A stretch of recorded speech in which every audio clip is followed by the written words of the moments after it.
brought to you by Silver Pumps. Top quality और consistent performance के लिए सिर्फ सिल्वर पंप नाम याद रखना।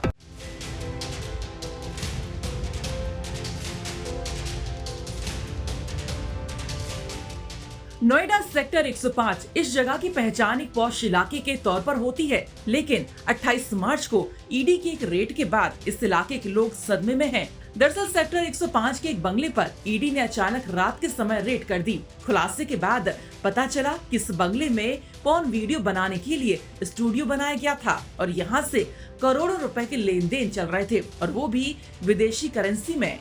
अब सवाल उठता है कि इस इंडस्ट्री में काम करने वालों को आखिर कैसे भर्ती किया जाता होगा और उन्हें कैसे पैसे दिए जाते हैं। मीडिया रिपोर्ट्स और सूत्रों की माने तो उज्जवल किशोर और नीलू श्रीवास्तव ने मिलकर सब डिजी वेंचर्स प्राइवेट लिमिटेड के नाम से एक कंपनी खोली। ये कंपनी टेक्निस लिमिटेड नाम की कंपनी के साथ डील करती थी, जो दुनिया भर के कई फेमस पॉर्न वेबसाइट को कंटेंट देने का काम करती है। दावों की माने तो कथित तौर पर उज्जवल किशोर और नीतू श्रीवास्तव नाम के दोनों कपल ऑनलाइन एडवर्टाइजिंग के जरिए कम उम्र की मॉडल्स को अप्रोच करते थे और उन्हें पैसे का लालच देकर हायर करते थे। दावा तो यहाँ तक किया जा रहा है कि इस बिजनेस को 3 तरीकों से चलाया जाता था: porn video, live video call और सेक्सटिंग यानी सेक्स चैट के जरिए।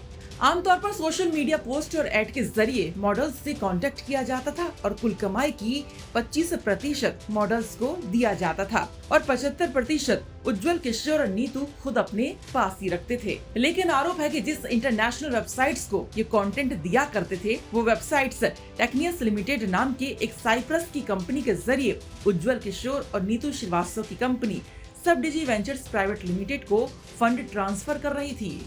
अब दावा तो यहाँ तक किया जा रहा है कि जब ईडी को इस सस्पिशियस लेन देन के बारे में पता चला तो उन्होंने अकाउंट मॉनिटरिंग शुरू की। मॉनिटरिंग के दौरान पता चला कि सब डिजी वेंचर्स प्राइवेट लिमिटेड विदेशी कंपनियों से पैसा लेने के लिए गलत पर्पस कोड का इस्तेमाल करती थी। बैंक ट्रांजैक्शंस में इसे एडवर्टाइजिंग, मार्केट रिसर्च और पब्लिक ओपिनियन पोलिंग सर्विस के तौर पर दिखाया गया था।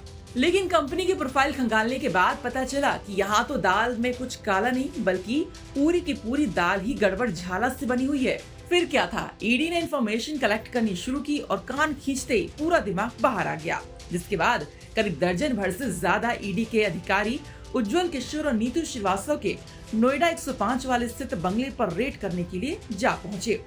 जांच के दौरान पता चला कि उज्जवल किशोर और नीतू श्रीवास्तव ने 15 करोड़ से ज्यादा का कथित अवैध लेन देन विदेशी मुद्रा में की थी। अब बैंकिंग लेन देन और फाइनेंशियल रिकॉर्ड की गहराई से जांच की जा रही है। ऐसा माना जा रहा है कि ईडी जल्द ही गिरफ्तारियां कर सकती है और इस रैकेट से जुड़े दूसरे लोगों के खिलाफ भी कार्रवाई करने की तैयारी चल रही है। हम मौजूद हैं नोएडा के सेक्टर 105 में, जहां पर एक आप देख सकते हैं कि मेरे सामने एक बड़ा मकान है, जिस मकान पर ईडी के 1 दर्जन से ज्यादा अधिकारियों ने अभी छापेमारी करी है।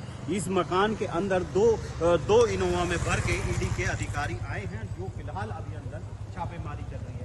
मिली जानकारी के मुताबिक इस मकान के अंदर कपल रहता है, जो कि फिल्म के लिए काम करता है। मिली जानकारी के मुताबिक जो ये मॉडल्स को हायर करते थे, वह सोशल मीडिया पर विज्ञापन दिया जाता था, उसके बाद मॉडलों को हायर किया जाता था। हायर करने के बाद मॉडलों से जो है एडल्ट फिल्म जो है बनवाते थे और उन्हें आगे अपलोड करते थे।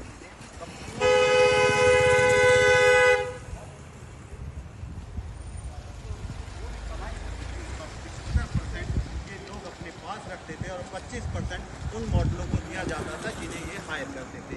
मिली जानकारी के मुताबिक जो अंदर अधिकारी हैं, उन्होंने जो भी अंदर के जो सामान रखा हुआ है उसे अपने कब्जे में ले लिया और कपल से भी पूछताछ की जा रही है। बताया जा रहा है कि अब तक ये करोड़ों रुपए कमा चुके हैं। उस अमाउंट के बारे में भी उनसे पूछताछ करी जा रही है। हो सकता है कि जल्द ही उस कपल की गिरफ्तारी हो और आगे की कार्रवाई की जाए। नोएडा से भूपेंद्र चौधरी की रिपोर्ट, यूपी तक।